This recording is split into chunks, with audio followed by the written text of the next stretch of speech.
নমস্কার, আমি সমিতা শাস্ত্রী। আবার আজকে এলাম নতুন কোনো তথ্য নিয়ে আপনাদের কাছে, যেটা আপনাদের দৈনন্দিন জীবনে অনেক কাজে দেবে। এরমই একটা তথ্য হচ্ছে যে যাদের মিথুন রাশি, তো তাদের যদি দেখেন যে কোনো কাজে যাচ্ছেন, সফলতা পাচ্ছেন না, কোনো চাকরিতে যাচ্ছেন, বসের সঙ্গে অসুবিধে হচ্ছে, ঝামেলা হচ্ছে, চাকরি ছেড়ে দেওয়ার মতন আপনাদের অবস্থা হয়েছে, বা কাউকে চাকরি ছেড়েও দিতে হচ্ছে, বা সংসারে স্বামী স্ত্রীর মধ্যে ঝগড়া ঝামেলা এরম চলছে, এইসবের থেকে মুক্তি পেতে এবং শান্তিতে সংসার জীবন চালাতে গেলে কি করতে হবে?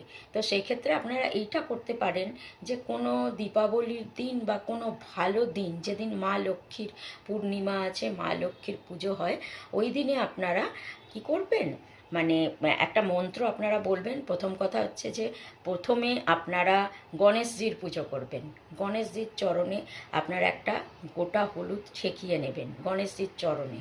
নেওয়ার পর সেই হলুদটা সবুজ কাপড়ে মুড়ে আপনি এমন জায়গায় লুকিয়ে রাখবেন যাতে সারা জীবনে কেউ খুঁজে না পায়, এমনকি আপনিও পরে যাতে খুঁজে না পান। ঠিক আছে, এইটা করবেন। এবং উত্তর দিকে মুখ করে আপনাদের একটা মন্ত্র বলতে হবে। সেই মন্ত্রটা হচ্ছে যে ওম হং হনুমতায় নমঃ। ওম হং হনুমতায় নমঃ। এই মন্ত্রটা আপনারা বলবেন। বলার পর দেখবেন যে আপনাদের এই কাজটা সফল হয়েছে। তো ভালো থাকুন, সুস্থ থাকুন।